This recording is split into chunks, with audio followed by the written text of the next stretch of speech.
நாம் இப்பொழுது தொடங்குகிறோம். அதற்கு முன்னதாக சினத்தை பற்றிய சீர்கேடுகள் என்ன என்ன என்பதை நன்றாக நாம் உணர்ந்து கொள்ள வேண்டும். சினம் ஏன் தோன்றுகின்றது என்பதையும் தெளிவாக தெரிந்து கொள்ள வேண்டும். மனிதனுடைய உடலும் உள்ளமும் ஆற்றலும் இறைநிலையிலே தொடங்கி 6வது அறிவு வரையில வந்த பரிணாமத்துல உள்ள அத்தனையும் அடங்கி இருப்பது மனித மனசு. அவ்வப்போது இயல்பூக்கமாக அடங்கி இருக்கக்கூடிய அறிவு விளக்கமாகி மனிதன் அந்த விளக்கத்தின் வழியே செயலாற்றி வாழ்ந்து கொண்டிருப்பது இது இயற்கை. அப்பொழுது மனிதனுடைய அறிவு முழுமை பெறும்போது தன்னை அறிய வேண்டும் என்ற ஆர்வம் உண்டாகிறது. அப்படி தன்னை அறிய வேண்டிய ஆர்வம் உண்டாகிற போது இறைவனையும் அறிந்து கொள்ளுகிறான். அது வரையில இறைநிலையே பரிணாமத்தினாலே எல்லாமாகி அறிவு வரையில வந்தபோது அந்த அறிவை அறிவதுதான் முழுமையான பேர். அதை நோக்கியேதான் மனிதனுடைய அறிவு வளர்ச்சி பெற்றுக் கொண்டிருக்கிறது. ஆனால் மத்தியிலே புலன்கள் வழியாகவோ அல்லது ஒரு பற்று கோடாகவோ உணர்ச்சி வயப்பட்ட நிலையிலேயோ மனம் நிற்குமேயானால் அந்த நேராக இறைநிலையை நாடி வளர்ந்து கொண்டே இருக்கக்கூடிய பேரார்வம் திசை மாறி பற்பல குணங்களாக மாறுகின்றன. இப்பொழுது இறைநிலையை அறிய வேண்டிய ஆர்வம் தடுக்கப்பட்டு அதை செயல்படும் போது பொருள், புகழ், அதிகாரம், புலனின்பம் என்ற 4 சிக்கிக் கொள்கிறது. ஏனென்றால் இறைநிலையை அறிவதற்காக எழுந்த ஆர்வம் அந்த நிலையை சேரும் வரையிலே அடையும் வரையிலே அதில் அந்த வேகம் திசை மாறும்போது தன்முனைப்பு என்பதாக ஒரு உணர்ச்சி ஏற்படுகிறது. நேராக போனால் இறைநிலையை நாடி செல்லும்.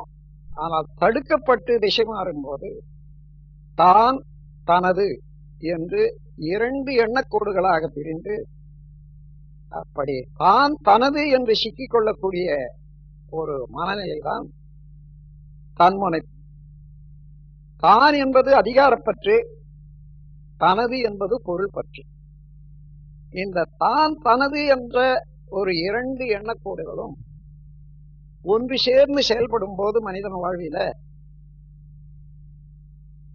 6 குணங்கள் உண்டாகின்றன. அவைதான் முதல்ல பேராசையாக மலர்கின்றது. பேராசையை ஒழுங்குபடுத்தாது விட்டால் அதனுடைய மாற்றம் கடும் பற்றாக மாறுகிறது. அதன் பிறகு ஆசைப்பட்ட பொருளோ செயலோ இருக்குமேயானால் அதை அடைய முயலும் போது எந்த பொருள் தடுக்கிறதோ எந்த செயல் தடுக்கிறதோ அந்த தடையை நீக்கி அதை அடைய வேண்டும் என்ற ஆர்வம் உண்டாகிற போது மனதிலே உள்ள வேகத்தோடு உடல்ல உள்ள ஆற்றலும் சேர்ந்து தடையை நீக்க முயற்சிக்கிற வேகம்தான் சினமாக மாறுகிறது. இப்பொழுது பேராசையே அதை சீரமைக்காமல் விட்டால் அது அடுத்தபடியாக இன்னொரு உருவம் எடுக்கிற போது கடும்பற்றாகவும் அதற்கு மேலாக சினமாகவும் மாறுகிறது தெரிகிறது. அடுத்தபடியாக ஆண் பெண் நட்பிலே முறை தவறி ஒருவருக்கு ஒருவர் செயலாற்றிக் கொள்ள வேண்டும் என்ற வேகமாக அதே ஆசையை மீறும் போது முறையற்ற பால் கவர்ச்சி எனப்படுகிறது. அதற்கு மேலாக பொருள், அதிகாரம், புகழ் இவற்றில வேறுபாடுகளை காணும் போது பொறுக்க முடியாமல் அது உயர்வுதாழ் மனப்பான்மையாக மாறி மனிதனுக்கு மனிதன் எத்தனையோ வகையில தீங்கு இழைப்பதை பார்க்கிறோம். கடைசியாக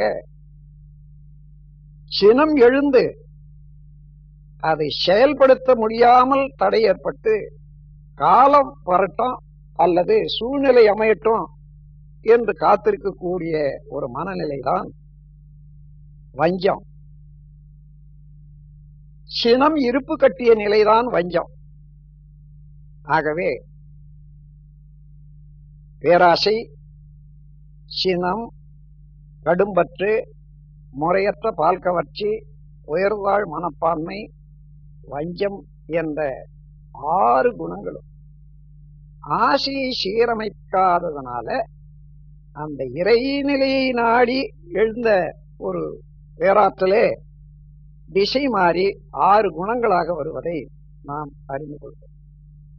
இந்த 6 குணங்களோடு மனிதன் செயல் புரிவானேயானால் எப்பொழுதுமே தனக்கும் பிறருக்கும் அதனால நன்மையே பெற முடியாது, துன்பமே தான் வரும்.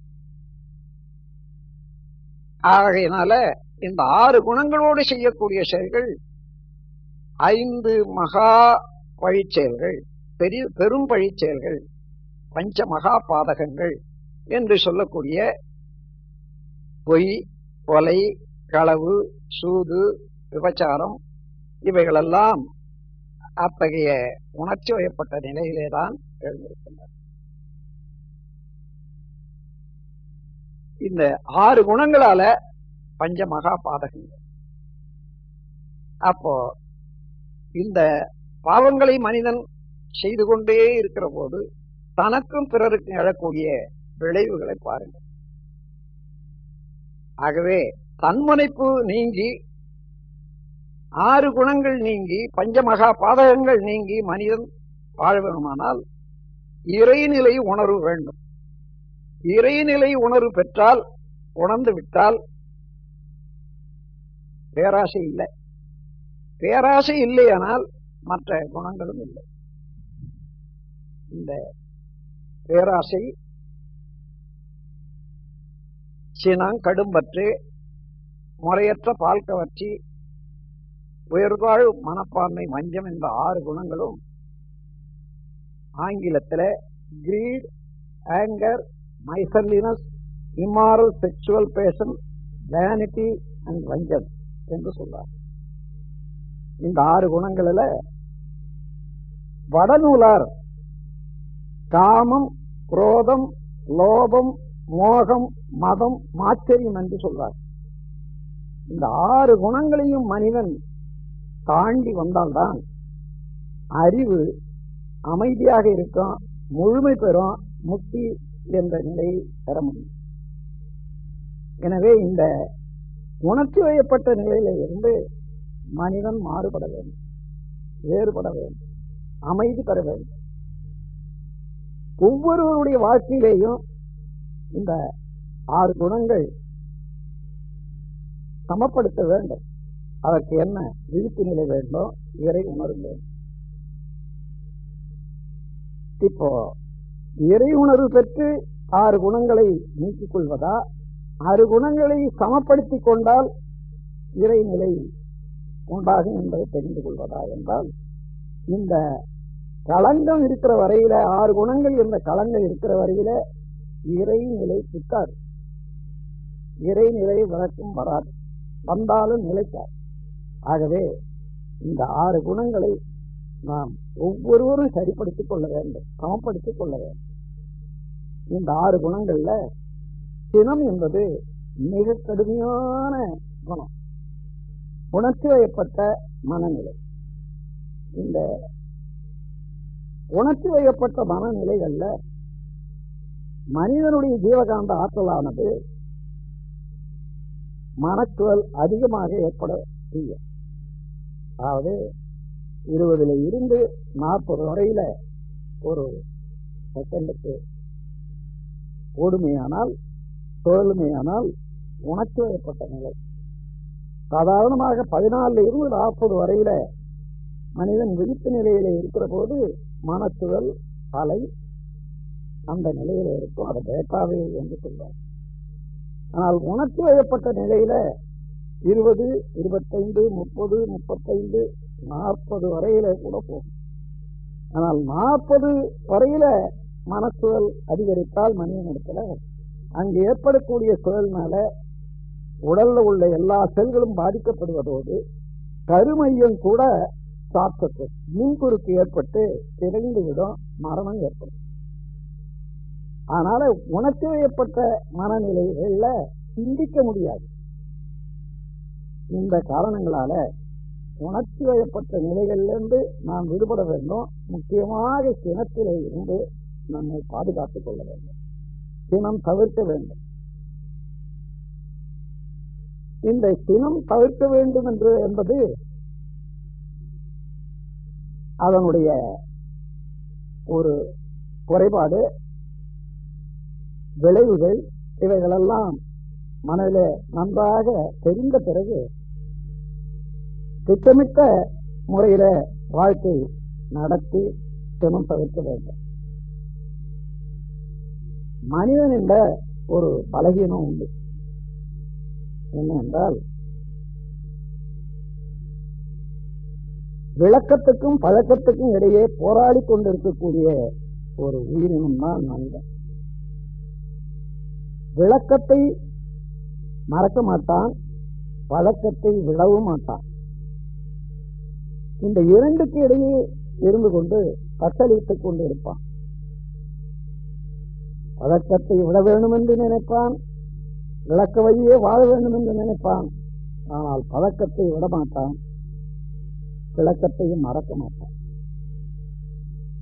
அதற்கு என்ன செய்ய வேண்டும்?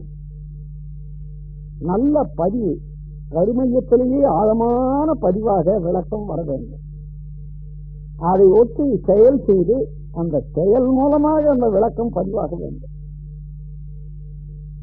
அதற்கு என்ன செய்யலாம் என்று பாருங்கள்.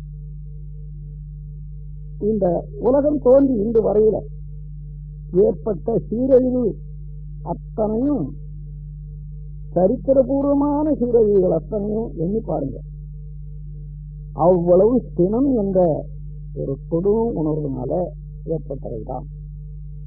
எல்லா சண்டைகளும் எல்லா சீரழிவும் சினத்தினாலே ஏற்பட்டவைதான் என்பது நன்றாக தெரியும். அது மாத்திரமல்ல, ஒவ்வொரு குடும்பத்திலையும் ஒவ்வொரு மனிதனிடத்திலேயும் சினம் எழுந்து அது இயங்கி செய்த ஒரு கொடுமை, அதனால் ஏற்பட்ட பதிவுகள், அந்த பதிவிலே இருந்து பிறக்கக்கூடிய குழந்தைகள் அவ்வளவும் சீரழிந்த நிலையிலே தான் இருப்பதை பார்க்கிறோம். அதனால இந்த சினத்தை போக்கி அமைதியான வாழ்வு பெற வேண்டும் என்பது அவசியம். அந்த அதற்கு சினம் என்பது எத்தகைய கொடியது என்பதை நமது அனுபவபூர்வமாக தினசரி வாழ்க்கையில அதை உணர வேண்டும். சினம் எழும்போது என்ன ஆகிறது? உடல், மனம் என்று கவனியுங்கள். வள்ளுவ பெருமான் கூறியிருக்கிறார், சினமெனும் சேர்ந்தாரை சொல்லி சினமெனும் ஏமப்புடையிறேன். சினம் என்பதை அது யாரை சேருகிறதோ அவர்களை அழித்துவிடும். அது மாத்திரமல்ல, அவர்களோடு நட்பாக உடையவர்களுடைய மனதையும் கெடுத்து வருந்த செய்துவிடும். இந்த இரண்டையும் நீங்கள் சிந்தனையினாலே ஆராய்ந்து உங்களுடைய வாழ்க்கையிலேயே அதை பலப்படுத்தும் ஒரு பயிற்சியாக நீங்கள் செய்து கொள்ள வேண்டியது அவசியம். அந்தகளே, இந்த சிந்தனையை நாம் கொள்ளும் போது சினம் எழும்போது என்ன நடக்கிறது என்று பாருங்கள். சினம் என்பது மனச்சோல் அலையை அதிகப்படுத்தும் ஒரு நிகழ்ச்சி. எந்த உணர்ச்சியானாலும் சரி, 14 இருந்து 40 வரையில ஒரு செகண்டுக்கு சுழல வேண்டியது சாதாரணமாக இருக்கும்.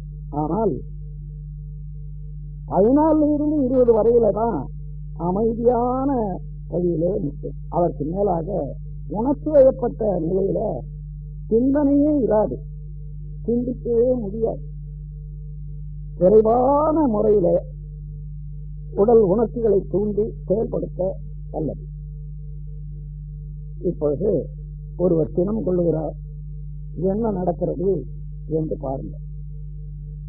மன அலைச்சூழல் 30-35 என்று ஓடுகிறது.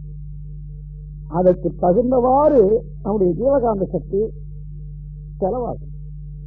மன அலைச்சூழல் வேகம் ஆக ஆக அதற்கு ஏற்றவாறு நம்முடைய ஜீவகாந்த சக்தி செலவாகி, ஜீவகாந்த சக்தி தான் உடலையும் பாதுகாக்கணும், மனவளத்தையும் பாதுகாக்கணும். அது பொதுவான ஒரு சக்தி மனிதன். ஜீவகாந்த சக்தி இழந்து விட்டால் உடல் நலமோ மனவளமோ நிலைக்க முடியாது. அப்ப என்ன ஆகிறது, இயற்கையாகவே அந்த ஜீவகாந்த சக்தி அளவு குறையும் போது அதை தானாகவே சரிப்படுத்தக்கூடியது இயற்கையிலே ஒரு ஆற்றல் இருக்கிறது. Nature is automatically adjustable balance. இயற்கை தானாகவே தன்னை சரிப்படுத்திக் கொள்ளக்கூடிய ஒரு ஈர்க்கோள். அந்த முறையில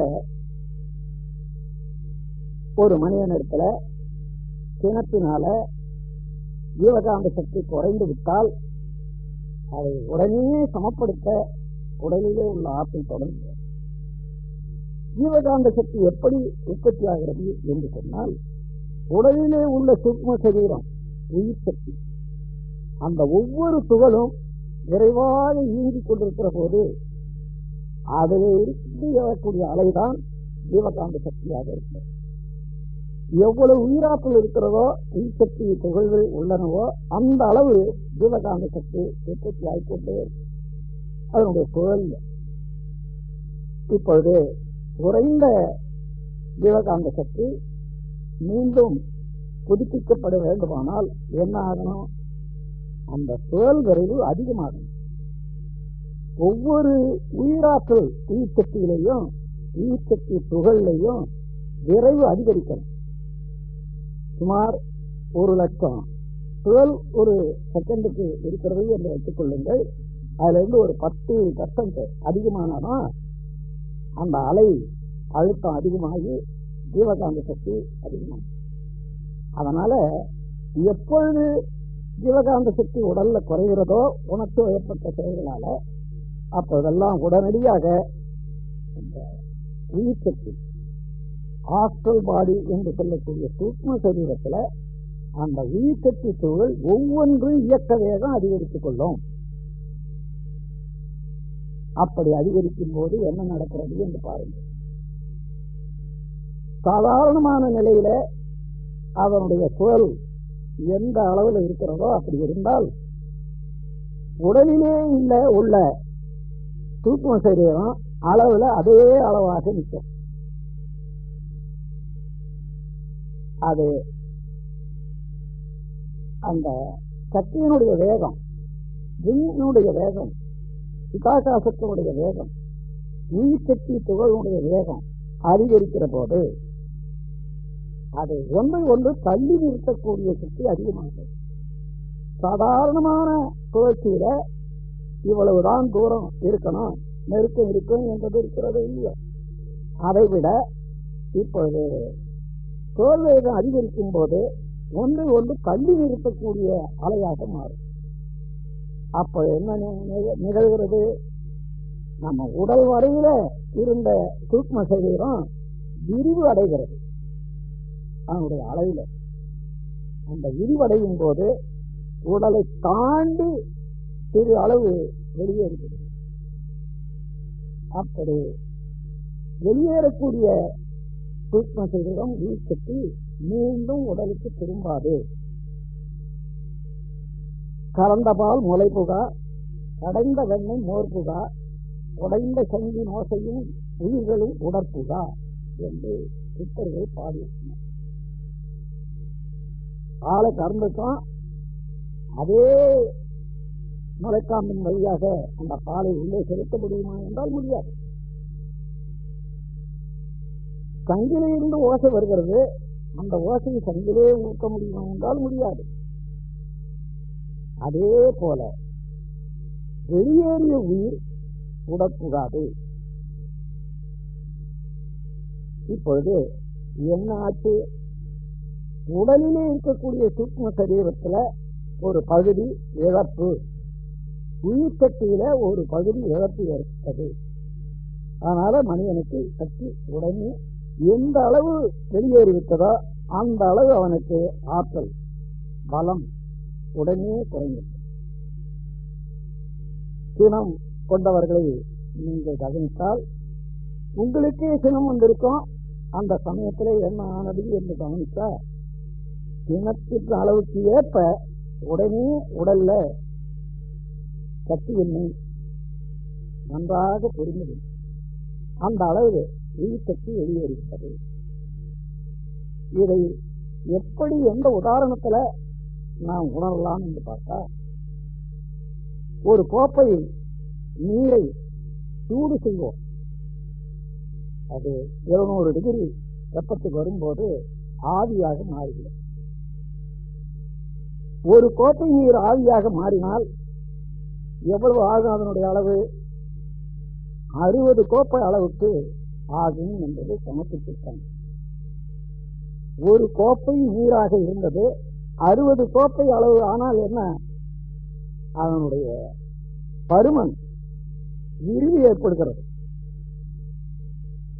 அதே போன்று அந்த விரிவு எப்படி ஏற்படுகிறது என்றால், அந்த காற்றிலே இருக்கக்கூடிய நீரில் இருக்கக்கூடிய ஒவ்வொரு அணுவும் அதுல உள்ள சுழற்சி அதிகரிப்பதை சூட்டினால, அந்த சுழற்சி அதிகரிக்கிறதுனால ஒன்று தள்ளி நிறுத்தக்கூடிய வேகம் அதிகரிக்கிறது. அதனால அவனுடைய வால்யூம், அவனுடைய பருமன் அவ்வளவு பெருசாகிறது. அதே போன்றுதான் உயிர்த்தெக்கினுடைய சுழற்சி அதிகரிக்கிற போது உணர்ச்சி வயப்பட்ட நிலையில இழந்த ஜீவகாந்த சக்தியை புதுப்பிப்பதற்காக இயற்கையாகவே ஏற்படுற போது நமக்கு உயிர் சக்தி விரிவு, சூக்கும சக்தி, சூக்கும சரீரத்தினுடைய விரிவு ஏற்படும். அப்பொழுது ஒரு இழப்பு, உடலை தாண்டி போகக்கூடிய சூக்ம சக்தி மீண்டும் உடலுக்கு திரும்பாது. இது ஒன்று. அதற்கு மேலும் தொடர்ந்து என்ன நிகழ்கிறது என்று பாருங்கள். உயிர்சக்தி அதிகரிக்கிற போது உடலை விட்டு சைட்ல பக்கத்துலதான் அதிகரிக்கும், விரிவு என்றது இல்லை, மேலையும் விரியும். அப்படி மேலே விரிகிற போது மூளை செல்கள்ல உயிராப்பு அதிகமாக போகும், மேல்புறமாக இருப்பதனால. அப்போது மூளை செல்களுடைய இயக்கத்தையே பாதிக்கும், அங்கு இருக்கக்கூடிய ஜீவகாந்த சக்தியும் பாதிக்கும். அதனால சினம் வந்தவர்கள் என்ன செய்யலாம் என்ன செய்யக்கூடாது என்பதை தெரிந்து கொள்ள முடியவில்லை. மனம் ஒரு மயக்க நிலை அடைகிறது. அதனால தவறான செயல்களையும் அழிவுக்கு உரிய செயல்களையும் செய்து விடுகிறார்கள். அதோடு மட்டுமல்ல, மூளையினுடைய திறமையும் பாதிக்கிறது. இரண்டாவது, இன்னும் மூன்றாவது என்ன என்று கவனிப்போம். உடல் முழுவதும் இப்படி விரிவடையக்கூடிய அந்த சூக்ம சரீரமானது ரத்தத்தில் இருக்கக்கூடிய ஒவ்வொரு அணுவையும் பாதித்து அந்த வேகம் அதிகரிக்கிற போது ரத்த பித்தம், அதாவது பிளட் பிரஷர் என்ற ஒரு நிலை ஏற்பட்டது. எந்த அளவுல ஒரு மனிதன் சினம் கொள்ளுகிறானோ அந்த அளவுக்கு அதே நேரத்தில் பிளட் பிரஷர் அதிகமாகும், ரத்த அழுத்தம் அதிகமாகும், எல்லா நரம்புகளும் பாதிக்கப்பட்டு, சிலது நீங்க பார்த்தீங்கன்னா அதிகமாக சினம் வந்தவர்களை கை காலெல்லாம் உதறும். அந்த அளவுக்கு நரம்பு பாதிக்கப்படுகிறது. இப்படி ஒரு தடவை பல தடவை நரம்புகள் பாதிக்கப்பட்டால் அந்த மனிதனுடைய உடல் நலம் என்ன ஆகும்? நோய்வாய்ப்படுவான். நோய்கள் உடனே பதிவாயிடும். அடுத்தடுத்து ஒரு சிறு உணர்ச்சிகளை கூட தாங்க முடியாத ஒரு மனநிலை.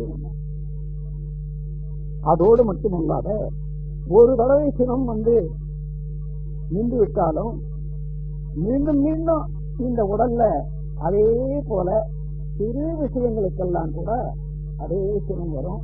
அதே நிகழ்ச்சி ஏற்படும். இவைகளெல்லாம் பார்க்கும்போது சினம் வந்தால் மனிதனுக்கு எந்த அளவு இழப்பு ஏற்படுகிறது என்று பாருங்கள். அதான் சினனனை சேர்ந்தாரை சொல்லி என்று சொல்லுதல் தெரியும். யாரை சேர்ந்ததோ அந்த சினம் அவர்களை அழித்துவிடும், அவர்களை செலுத்திவிடும். இதை அறிந்து கொண்டோம். இன்னும் உண்டு, சினம் யார் மீது வருகிறது என்று சிந்திப்போம். யார் ஒருவர் நமக்காக காலையிலிருந்து மாலை வரையில அன்பு செலுத்துகின்றார்களோ, உடன் இருக்கின்றார்களோ, நம்முடைய நலமையே அவருடைய நலமாக பாதுகாத்துக் கொண்டிருக்கின்றார்களோ, அவர்கள் மீதுதான் சினம் கொள்ளுவது மனிதனுக்கு இயல்பாக இருக்கிறது. எவ்வளவு நன்றி கட்ட செயல் என்று பாருங்க. நமக்கு நன்றி அல்லது நல்லது செய்பவர்களுக்கு அவர்களை பாராட்ட வேண்டும், வாழ்த்து கூற வேண்டும், நன்றி சொல்ல வேண்டும். அதற்கு பதிலாக சினம் கொண்டு அவர்களை இழிவுபடுத்தினால் அவர்கள் மனம் எந்த அளவு பாதிக்கும், வருந்தோம் என்பதை நினைத்து பார்ப்போம். அப்படி சினத்தினால பாதிக்கப்பட்ட மனம், அங்கு ஏற்படக்கூடிய வருத்தம், அங்கு ஏற்படக்கூடிய மன அலைச்சலுடைய விரைவு, யாரால் அது ஏற்பட்டதோ அவர்களையே தாக்கி அது சாபமாக மாறும்.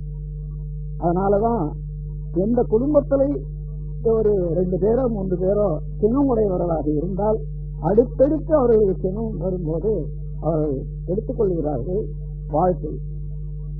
உடல் நலம் அடிக்கடி சீக்கு, அதாவது நோய்வாய்ப்படுவது மாத்திரம் அல்லாது எந்த செயல் செய்வதற்கும் போதிய ஆற்றல் இல்லாமல் அவர்கள் வலுவிழந்து விடுகிறார்கள். மனவலிவு, மனத்தெளிவு, அறிவு நலம் இவைகள் குறைந்து விடுகிறது. அதோடு உடலிலே சக்தி இழந்த ஒரு மனிதன் எந்த செயல் செய்ய நினைந்தாலும் அதற்கு போதிய ஆற்றல் அங்கே வராது, துணி வராது. அதனால செய்யக்கூடிய செயல்கள் வலுவிழந்து வெற்றி இழந்து தோல்விய முடியும். ஆகையினால இந்த 2 கீழான இழப்பான செயல்களை ஆழ்ந்து சிந்திக்க வேண்டும். ஒருவர் சினத்தினால உடல் எப்படி பாதிக்கப்படுகிறது, உள்ளம் எப்படி பாதிக்கப்படுகிறது. சினத்தினால நமக்கு ஒத்த உதவி செய்யக்கூடிய உறவினர் எந்த அளவுக்கு பாதிக்கப்படுகிறார்கள். இந்த 2ஐயும் தீர்வுக்கு பார்ப்போம்னால் அந்த அழுத்தத்தில, அந்த அறிவின் உயர்வுல, அந்த சிந்தனையின் ஆழத்தில நாம் தீர்மானம் எடுக்க வேண்டும். இனி என்னுடைய வாழ்நாளில் சினம் என்பதை நான் வைத்துக் கொள்ள வேண்டுமா, சினம் தேவைதானா என்று பார்த்தால், சினத்தினால உலகில எந்த நன்மையும் ஏற்பட்டதாக கருத்தாங்க.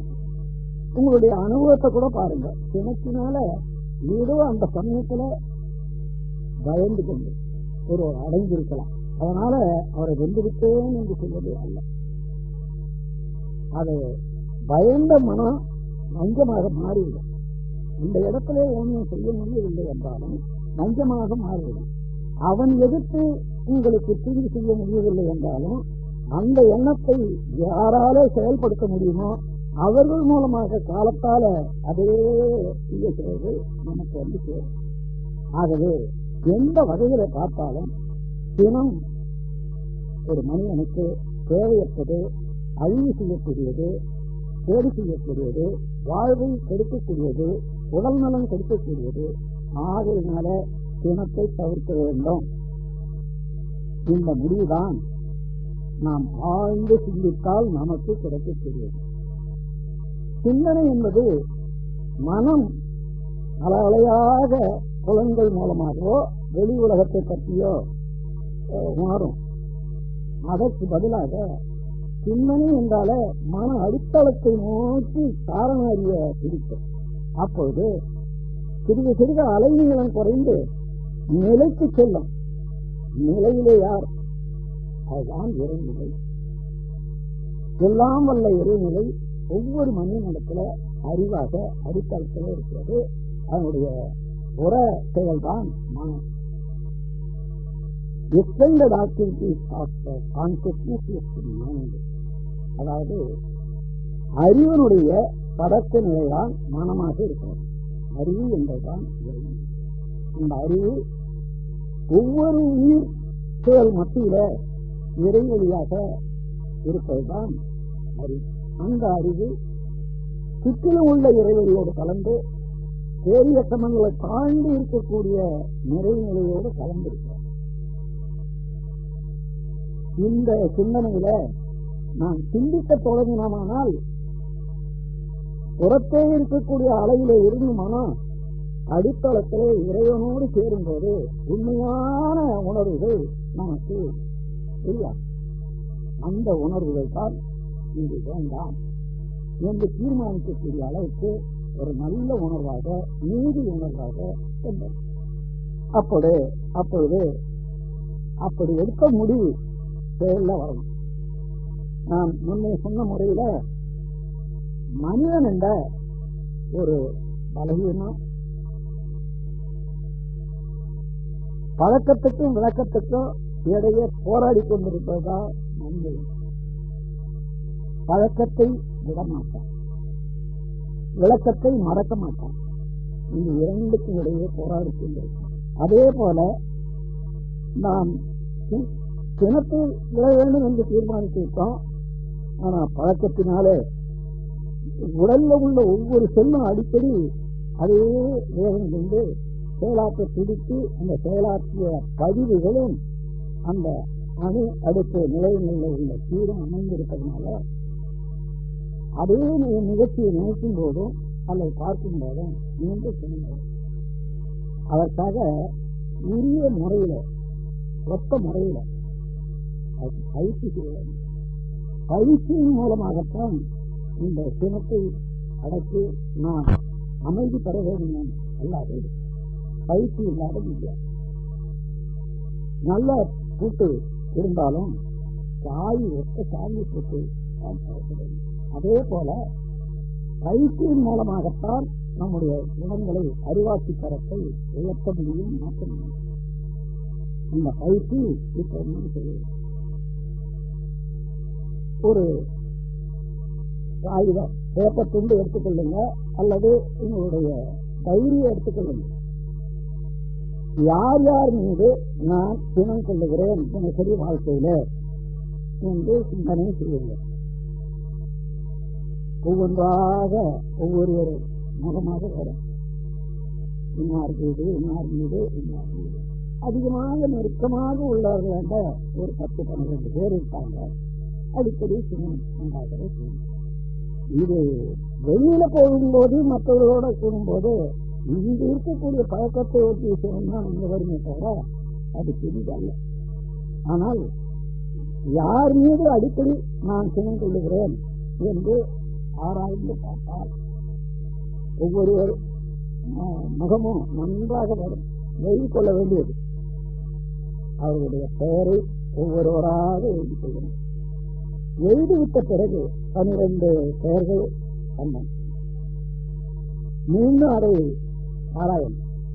இதுல யார் நம்முடைய வாழ்க்கைக்கு முக்கியமானவர்கள், யார் மீது அடிக்கடி சினம் கொள்ளுகிறேன் என்பது மீண்டும் ஆராய வேண்டும். சீரியலை கொண்ட அதாவது 1-2 என்று நம்பர் கொடுக்கறதுல யார் முக்கியமானவர்கள் என்று அந்த முறையில இந்த 12 பெயர்களையும் 1, 2, 3 என்று 12 குறித்து வச்சுக்கணும். இப்ப மேல இருக்கக்கூடிய ஒரு ஆளை எடுத்துக்கொண்டுதான் பயிற்சி தொடங்கும். நான் உலகம் முழுவதும் சுற்றி வந்திருக்க உலகில உள்ள எல்லா நாட்டு மக்களோடு எனக்கு தொடர்பு இருப்பது இந்த பயிற்சி அளிப்பதன் மூலமாக. சில நாடுகளுக்கு போகவில்லையானால் சரி, அந்த நாட்டு மக்களோடு நான் தொடர்பு கொண்டேன். அவர்களுக்கு இந்த பயிற்சியை அளித்திருக்கிறேன். நான் எடுத்த ஸ்டாட்டிஸ்டிக் அதை குறித்து என்ன என்றால், அப்படி முன்ன அவர்களுடைய யார் பேர்ல சினம் வர்றது என்று எழுதிவிட்ட பிறகு அதன் பிறகு சீரியலைஸ் பண்றாங்க. அதாவது நம்பர் வாரியாக 1, 2 என்று போடுறாங்க. அது போட்ட பிறகு கொஞ்சம் தயவு செய்து அந்த லிஸ்ட தாங்கிங்க எழுதியிருக்க. அந்த முன்ன மேல இருக்கிறது பாருங்க, அது ஆணா இருந்தாலும் சரி பெண்ணா இருந்தாலும் சரி, மேல எழுதியிருக்காங்களே அந்த பேரு யாருன்னு கேட்டா என்னுடைய கணவருங்க, என்னுடைய மனைவி. அடுத்தடுத்து சினம் வருவதும், அதனால மனம் உடல் இவைகளெல்லாம் பாதிக்கப்படுவதும், முக்கியமாக வாழ்க்கை துணைவர்கள் தான் எல்லாருக்கும் அதிகமாக சினம் வருது. 100% குடும்பங்கள்ல இதுதான் நடக்கும். இப்போ இந்த முறைய மனையில வச்சுட்டு ஒரு நாள் உட்காரணும், காலையில மறுநாள் காலையிலே உட்கார்ந்து யார் முதல்ல நிற்கிறாங்களோ அவர்களை மனதால நினைக்க, நான் முதல்ல அவர்களுக்கு வாழ்த்து தெரிவித்து வாழ்க வளம், உடல் நலம், நோயாளி நிறை செல்வம் என்று வாழ்த்தும் போது உயிர்கலத்து பெறுகிறோம். ஜீவகாந்த ஆற்றல் மூலமாக மீண்டும் அவர்கள் வாழ்க்கையில, உங்கள் வாழ்க்கையில தொடர்பு கொண்ட நாள் அன்றில இருந்து இந்த வரையில அவர்களால் ஏற்பட்ட நன்மையும் மகிழ்ச்சியும் ஒவ்வொன்றாக சிந்தித்து பார்க்கும். அப்போதுதான் விளங்கும் ஒவ்வொரு நாளும் எவ்வளவோ நன்மையை செய்திருக்காங்க, எவ்வளவோ மகிழ்ச்சிக்கு வேண்டிய செயல்களை நான் அனுபவித்திருக்கேன். இத்தகைய ஒரு பேருள்ளத்தை சிறிய சிறிய விஷயங்களுக்காக சினம் கொண்டு வருந்த செய்வது நீதி அல்ல.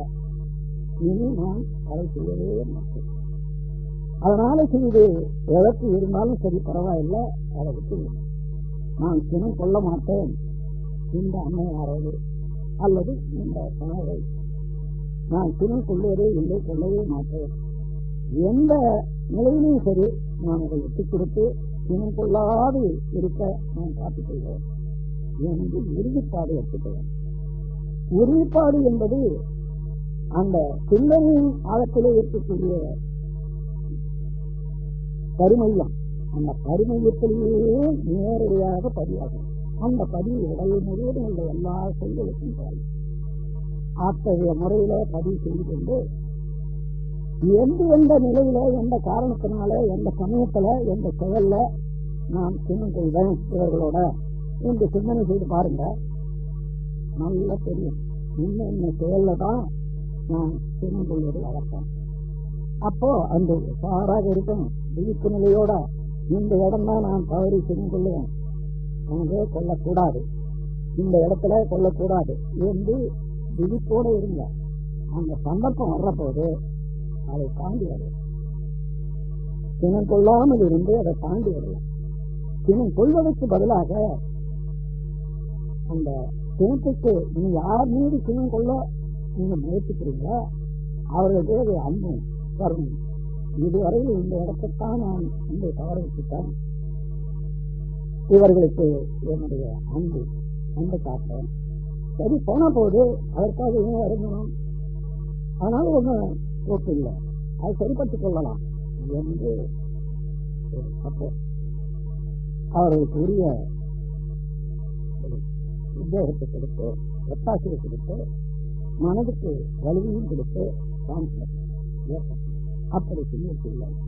ஒரு நாள், 2 நாள், 3 நாள், 7 நாட்களுக்கு விடாத அந்த ஒரே ஒரு ஆள் மீது பயிற்சி செய்யுங்க. இரவு நேரத்தில் படுக்கிற போது இன்றைக்கு இந்த பயிற்சியில நான் எங்கேயாவது தவறிவிட்டேனான் என்று எண்ணி பாருங்க. அப்படி தவறி சினம் கொண்டிருந்தா உடனே இருந்து உட்கார்ந்து இந்த இடத்துல நான் தவறிவிட்டேன், நான் என்னையே நான் திருத்திக் கொள்ள வேண்டும், இனியும் அந்த இடத்துல அதிக விழிப்போடு இருப்பேன் என்று ஆப்போசிஷன் போட்டு அந்த இடத்துல பதிவு அதிகமாக இருக்கு. அந்த விலை இப்படி செய்யும் போது மீண்டும் அந்த இடம் வரும்போது அதிக விழிப்பு ஏற்படும். இப்படி 7 நாட்களுக்கு ஒரே ஒரு மேலே உள்ள நம்பர் 1 1ஆம் நம்பர்ல போட்ட பேர் மேல நீங்க பயிற்சி செய்து விடுங்க. அதன் பிறகு மறுநாள் அந்த லிஸ்ட் அட்டவணை எடுத்து பாருங்க. அடுத்தது யார்? அவர்கள் பேர்ல ஒரே நாள் இதே போல பயிற்சி செய்யுங்க. அடுத்தடுத்து ஒவ்வொருவருக்கும் ஒவ்வொரு நாள் உட்கார்ந்து இணைந்து இம்மாதிரியான பயிற்சி செய்யணும். அப்படி 12 பேரை எழுதியிருக்கீங்க. ஒருத்தருக்கு 7 நாள் போச்சு, மற்றது 11 நாள். 11, 7, 18 நாட்களுக்குள்ளாக இந்த லிஸ்டையே நிறைவேற்று. அதன் பிறகு ஒவ்வொன்றையும் நினைந்து பார்க்கணும். இவர்களோடெல்லாம் நான் எப்படி இருக்கிறேன் சார்? அமைதியாக இருக்கிறேனா? உறவோடு இருக்கிறேனா? இனத்துக்கு இருக்கிறேனா? தினம் கொள்றேனா என்று எண்ணி பார்த்து ஏதேனும் தவறு இருந்தால் அங்கேயே திருப்பிக் கொள்ளலாம். இப்படி முடித்துவிட்ட பிறகு ஏற்படக்கூடிய மாறுதல் உங்களுக்கு வியப்பாக இருக்கும், அந்த குடும்பத்திலேயே ஒரு பெரிய வியப்பாக இருக்கும். அந்த வியப்பு சும்மா ஒன்றதல்ல, பயிற்சி நடத்தி அதன் மூலமாக கருமையவே தூய்மையடைந்த ஒரு வெளிப்பாடு. அப்படி பயிற்சி செய்துவிட்டால் தினத்தை போட்டு விடலாம், தினத்தை தவிர்த்து விடலாம்.